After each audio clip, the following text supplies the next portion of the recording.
ہمارے ہاں نا اب جو استادی شاگردی آئی ہے نا یہ بڑی خطرناک ہے.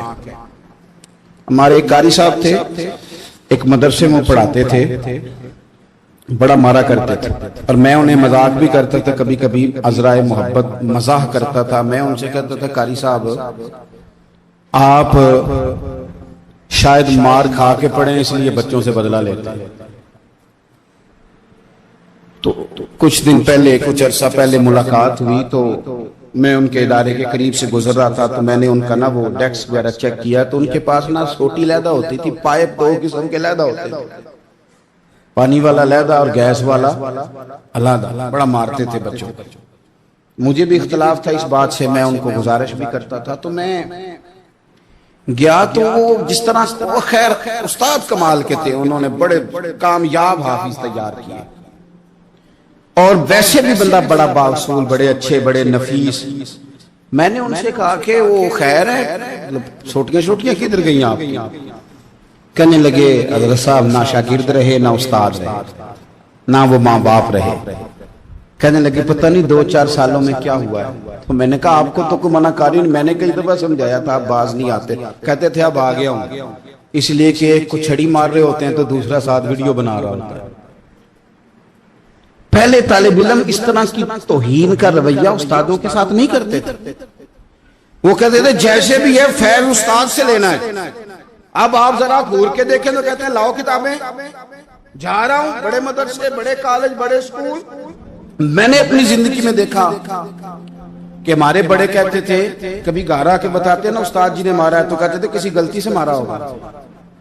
اور اس طرح کے سخت لفظ بولتے تھے کہ ہمیں لگتا تھا کہ ہمارے بزرگ ہمارے ساتھ زیادتی کر رہے ہیں. وہ کہتے تھے کہ منو ہڈیاں چاہیے نے پڑیا ہو رہے, یہ لفظ کہتے تھے میرے ابا جی میری اماں, ہڈیاں دیا جی سانو پر دیا جی پڑیا.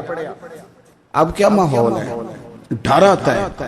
چے گھورتے ہیں, ان کی اماں آگے کہتی ہے تو 8,000 کا مولوی ہے, میرا 1.25 کروڑ کا بچہ ہے, تیری طاقت کیسی ہوئی چودھری کے بچے کو ہاتھ لگانے کی؟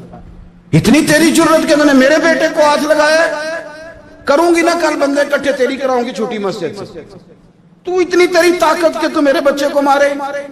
ہم نے نا پرموٹ کی چیزیں, پرموٹ.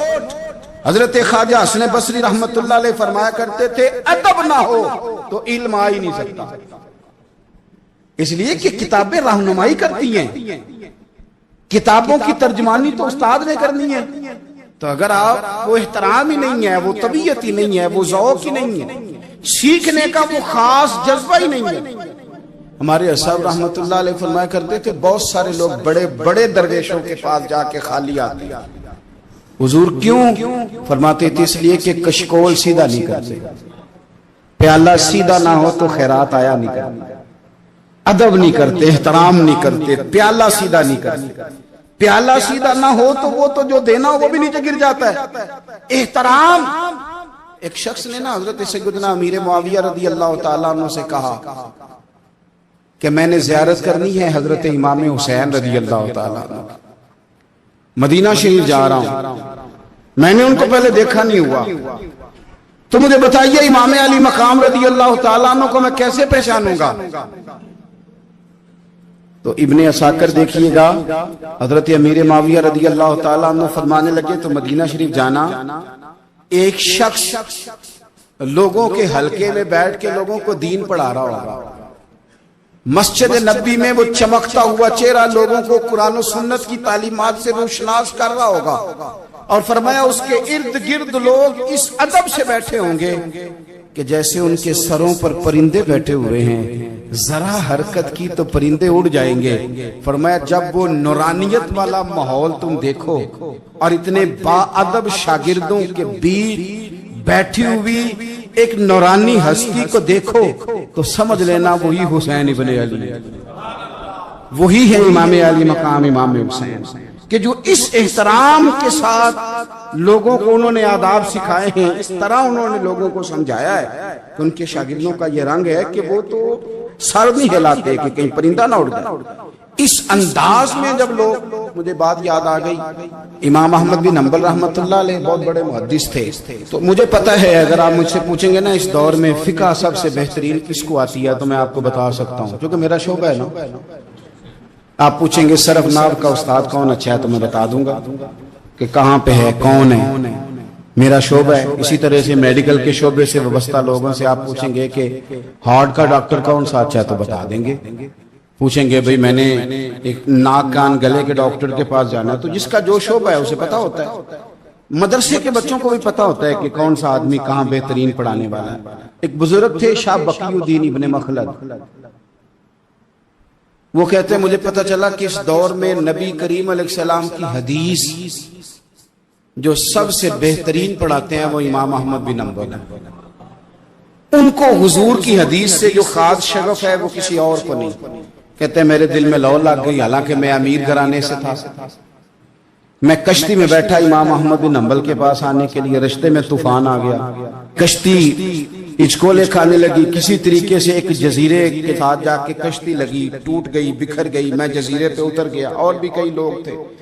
ایک مہینہ وہاں رہنا پڑا، بارشیں ختم ہوئی، موسم ٹھیک ہوا، ایک کشتی دکھائی دی آتی ہوئی۔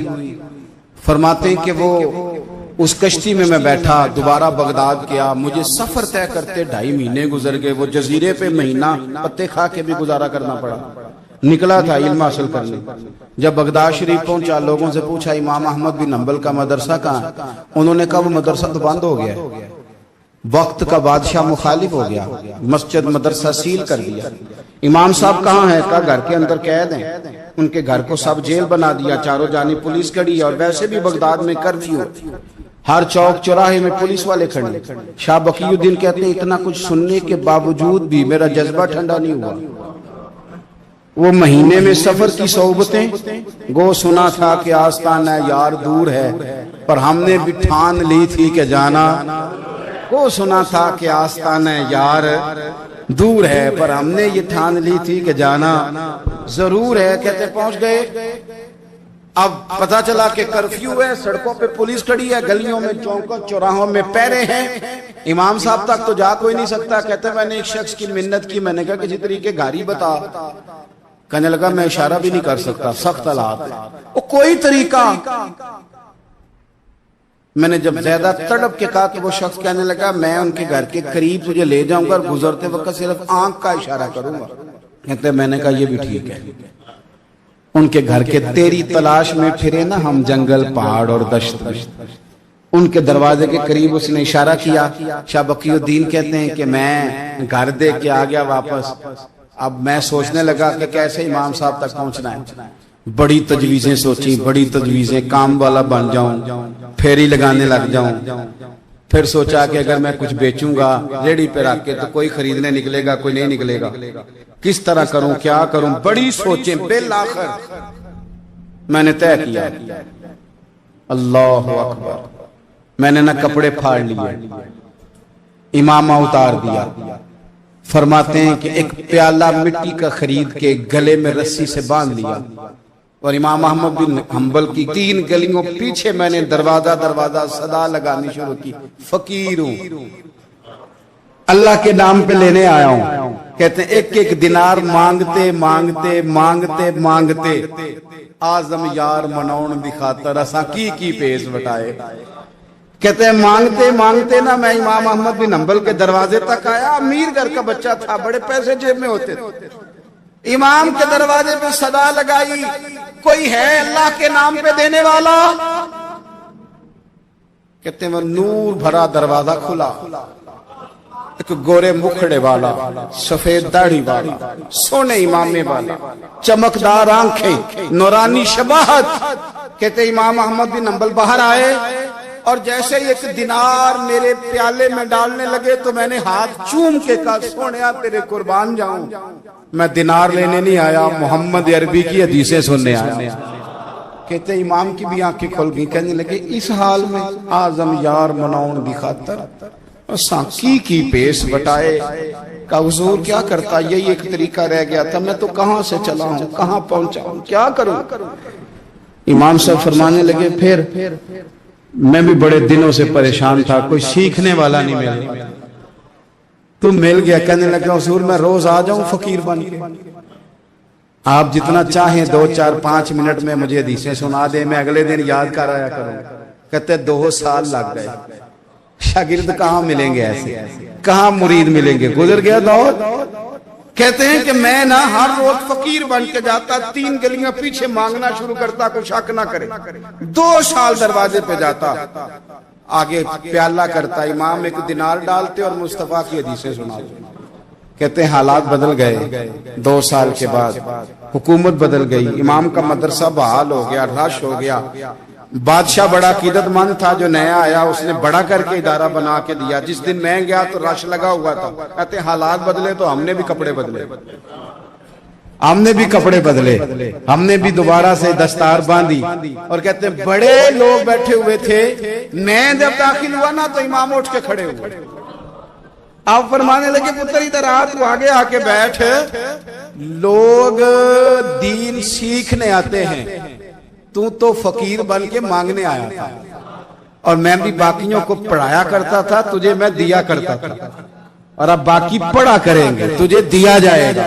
اور آج تجھے سینے سے نکال کے دیا کروں گا. زمانے بدل گئے, حالات بدل گئے. وہ شخص چلا گیا, کون حکمران تھا کون نہیں تھا, لیکن استاد شاگرد کے ادب کی داستان قیامت تک باقی رہے گی. یہ قیامت, جب طبیعتوں میں احترام ہوتا ہے, جب ادب ہوتا ہے. آپ کو پتہ ہے نبی پاک صلی اللہ علیہ وسلم کو یہ ادب کتنا پیارا ہے. نبی پاک علیہ السلام اس احترام کے جذبے کو کتنا پسند کرتے ہیں. اللہ کے پیارے رسول صلی اللہ تعالی علیہ وسلم اس جذبہ احترام سے کتنے راضی ہوتے ہیں. حضور کس قدر زیادہ چاہتے ہیں کہ میری امت ادب والی بنے. نبی پاک علیہ السلام ادب والے لوگوں کے بارے میں اتنے راضی ہیں, اتنے راضی ہیں, اتنے خوش ہیں. حضور اتنا نوازتے ہیں. میں نے یہ حدیث پڑھی تو یوں لگا کہ جیسے روح وجد کرنے لگی ہے. بہقی میں امام بہقی نے لکھی ہے, اللہ کے پیارے رسول علیہ السلام فرماتے ہیں جو چھوٹے پر شفقت کرے اور بڑے کا احترام کرے, اللہ اسے جنت میں میری سنگت عطا فرمائے گا. یہ میرے قرب کا ذریعہ ہے, یہ چیز میرا قرب ملے گا. شرط یہ ہے کہ ادب والے بن کے, احترام والے بن کے, کبھی بھی سوء ادب نہ کریں, کبھی کسی مقام پر بے ادبی نہ کریں. آپ اپنا ذائقہ کبھی تبدیل نہ کریں. امام احمد بن حنبل ایک جگہ وضو کر رہے تھے, ایک شخص کہتا ہے میں نے ساری زندگی گناہوں میں گزار دی تھی. تو امام صاحب نا وضو کر رہے تھے جھیل پر بیٹھ کے. تو جھیل اس طرح ہوتی ہے, پہاڑ ہیں, اوپر کو پانی نیچے آ رہا ہے. تو کہتے ہیں امام صاحب نیچے بیٹھ کے وضو کر رہے تھے, تو میں اوپر بیٹھ کے نا وضو کر رہا تھا یا پانی پی رہا تھا. تو میں نے دیکھا کہ اتنے بڑے امام نیچے. کہتے ہیں میں نا میرے دل میں خیال ہے یار میں ساری زندگی غلط کاموں میں گزاری ہے, پر جو بھی ہے یہ رسول اللہ کے دین کے عالی ہے. کہتے ہیں وہ حضور کے دین کی عزت کرنے کے لیے میں اوپر سے اٹھا آ کے نا, تو میں تھوڑا پیچھے جا کے نیچے بیٹھ گیا. جو میری حاجت تھی, پانی پینا تھا یا منہ دھونا تھا, میں وہ کرنے لگا. کہتے ہیں امام صاحب نے بھی یوں نظر میری طرف دیکھی, پتہ نہیں انہوں نے کیا دعا دی کہ رب نے مجھے توبہ کی توفیق عطا فرما. میں اللہ کے فضل سے اللہ نے میرا دل موڑ دیا, اور میں رب کریم کی بارگاہ کی جانب میری توجہ ہو گئی. خدا نے مجھے اس ادب کی برکت سے اپنی بارگاہ کی طرف اللہ تبارک و تعالی نے مجھے موڑ لیا. بے ادبی تو بندے کو کفر تک لے جاتی ہے, بے ادبی تو کفر تک لے جاتی ہے. اگر بندہ بے ادب ہوتا ہوتا اللہ رسول کی بے ادبی تک پہنچ جائے تو دور نکل گیا. لیکن یہاں باقاعدہ بے ادبی کو پروموٹ کیا جا رہا ہے. کبھی بھی بے ادب نہ بنے, ادب والے رہیں, ادب والے بن کے جئیں, ادب والے بن کے دنیا سے جائیں. وہ درویش نے کہا تھا کہ بے ادباں مقصود نہ حاصل, نہ درگاہ ٹوئی, بانج ادب دے محمد بخشا, توڑ نہیں چڑھیا کوئی.